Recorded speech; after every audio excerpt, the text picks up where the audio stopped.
Happy Facebook Live Wednesday. I'm a minute late because I decided to watch the Living 808 segment promoting, let me just get it, 100 parenting tips inspired by the pandemic.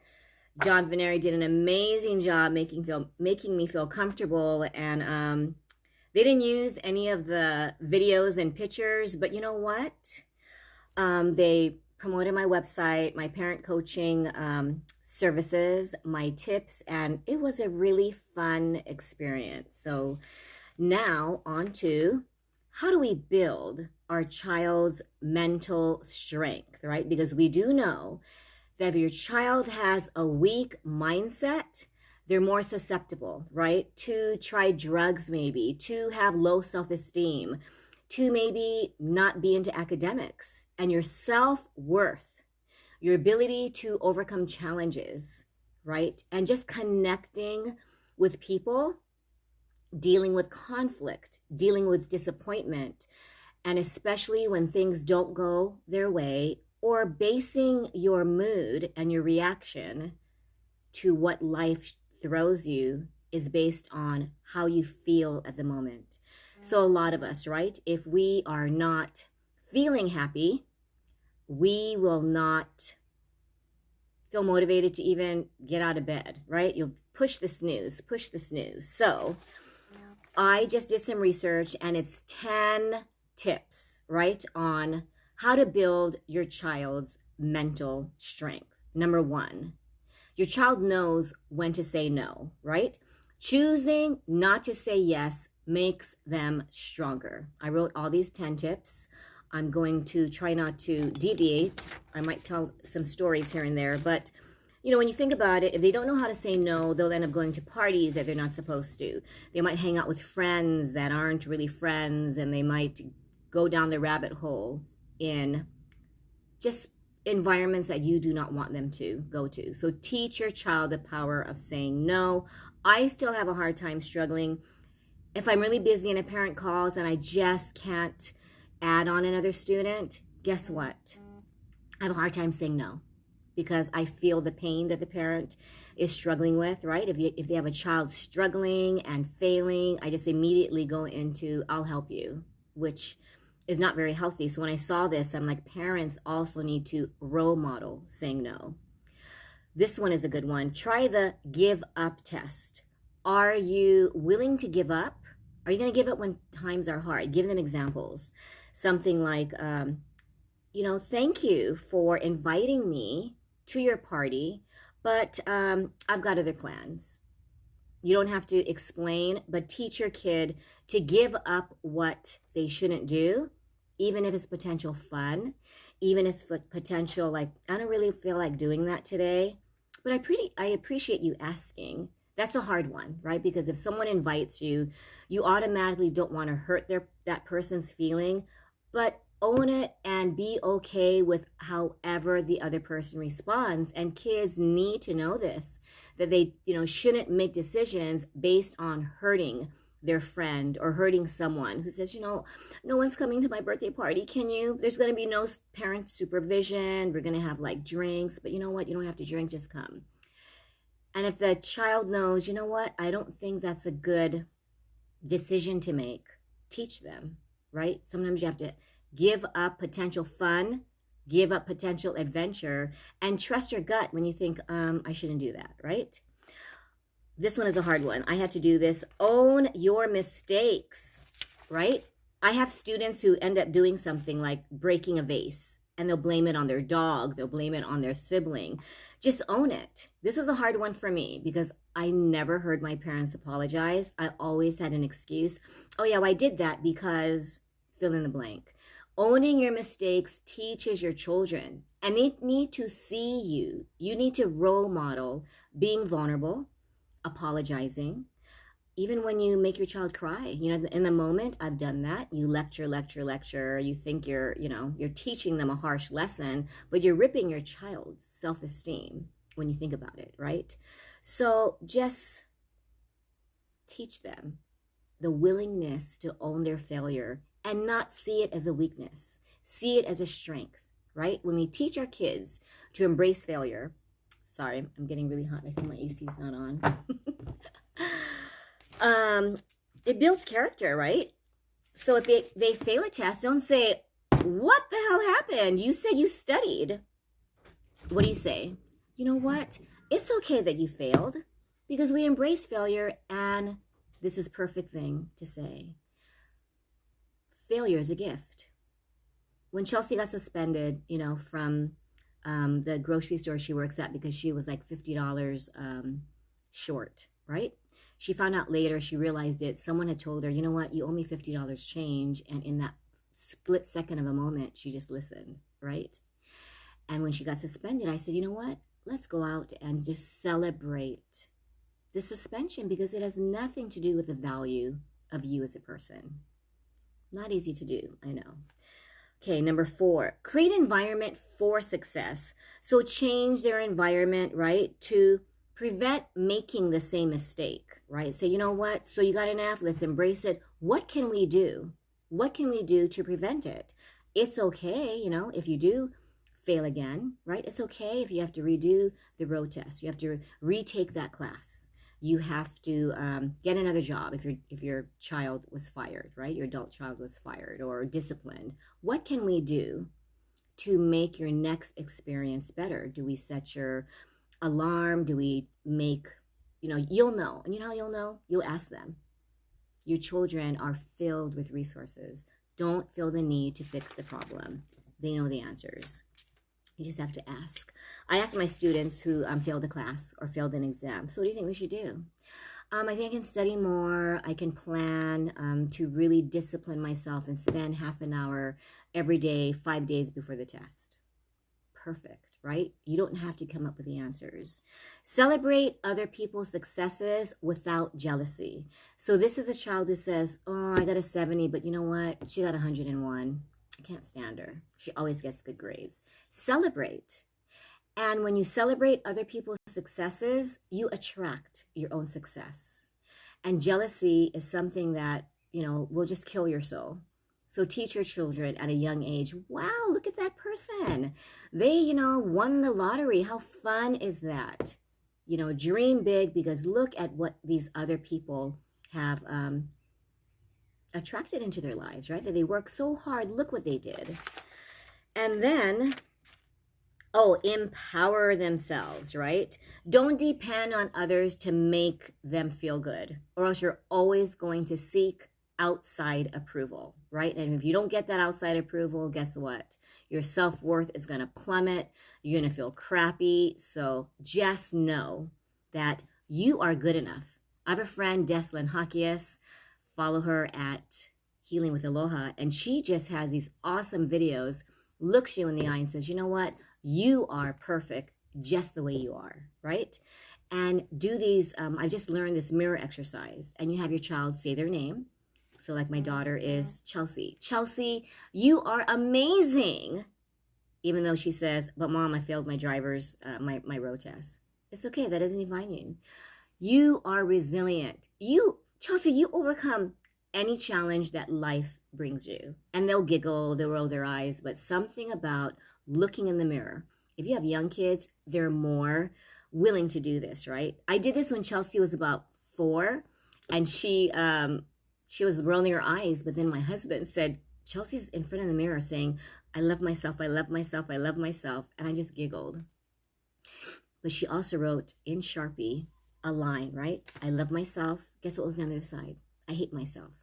And these two reside in every one of us, right? We have moments where we feel confident, and then other moments where we feel crappy, where we feel like I don't know how many times, guys, I wanted to just end my parent coaching career just when it started. And then if I did, I wouldn't have had the opportunity, right? To be on Living 808, to be interviewed by the Hawaii Filipino Chronicle. I have midweek, the Central Voice is doing a review on the book.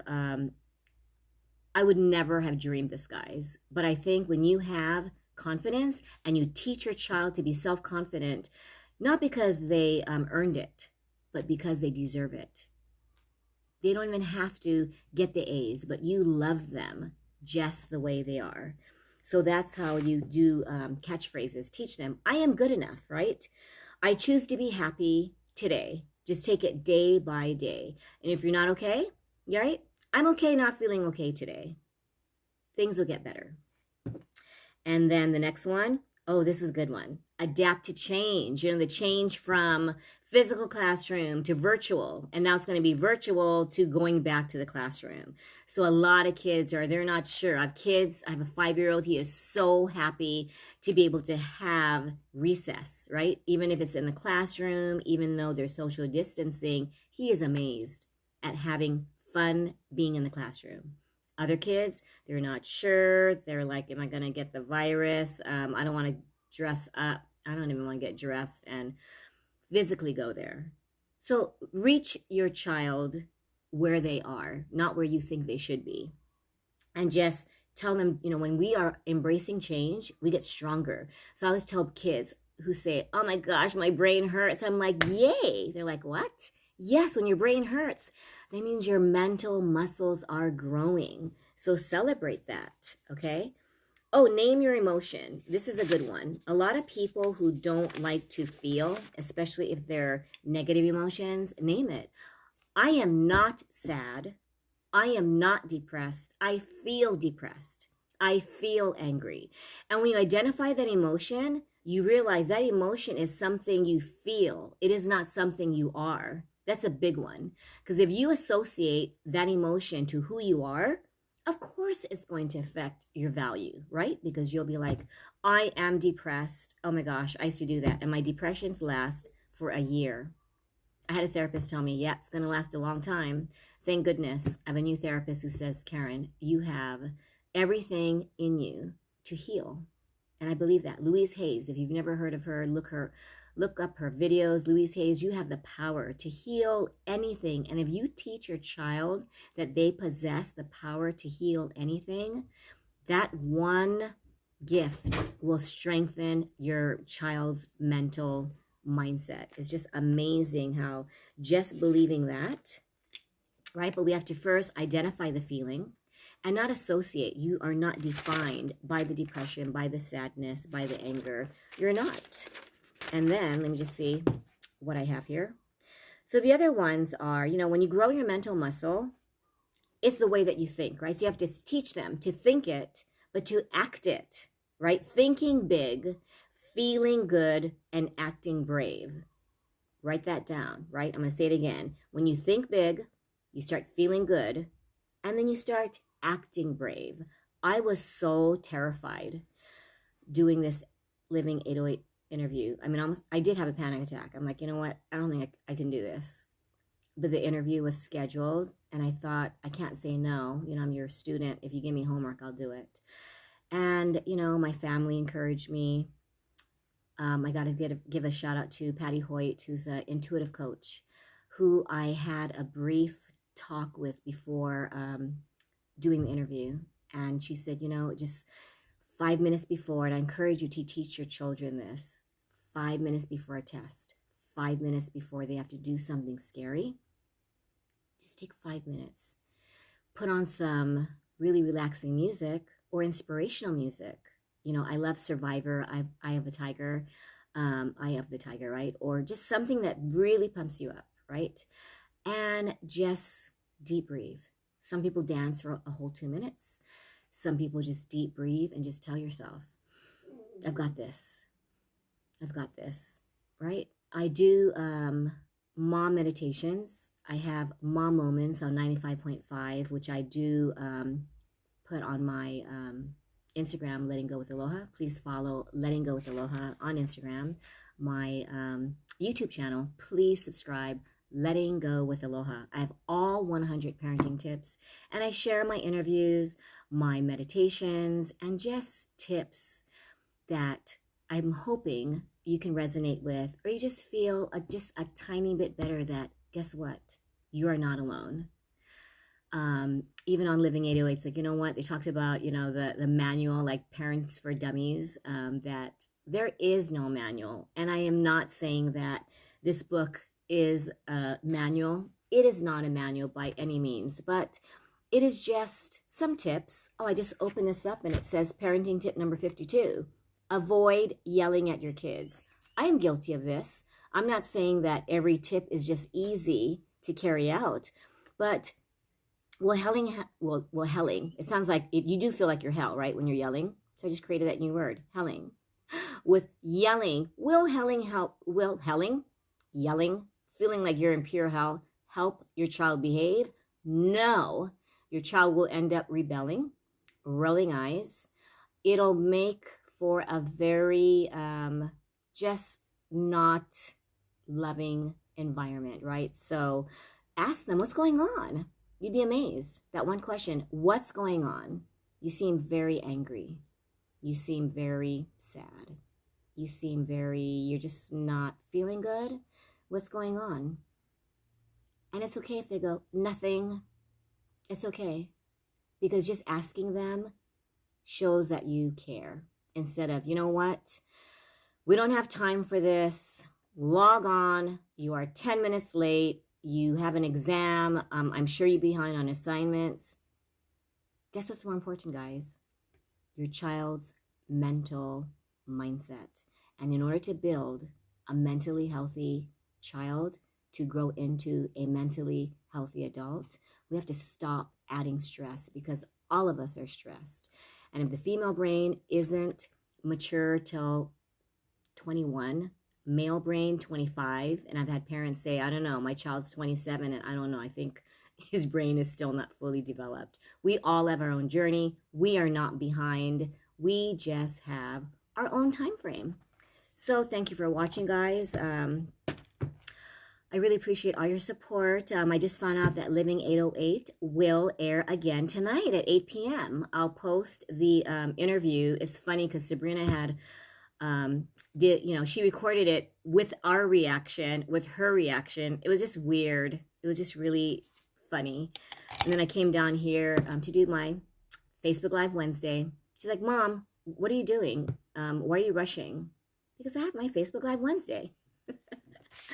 So if you have any questions, please email me at Karen@lettinggowithaloha.com. Also, my Instagram, right? Letting Go with Aloha. And I also have my support group, Stressed Mom Support Group by Hawaii Mom. Please join it. I am having a pandemic parenting summit, September 19th, long ways away, but we are having speakers from the UK, from Australia, from different parts of the States, and of course I have Kauai, Big Island. It's going to be an amazing summit, so keep your eyes out for that, and I really appreciate everyone supporting me on my parenting coach journey. Thanks, guys. Bye.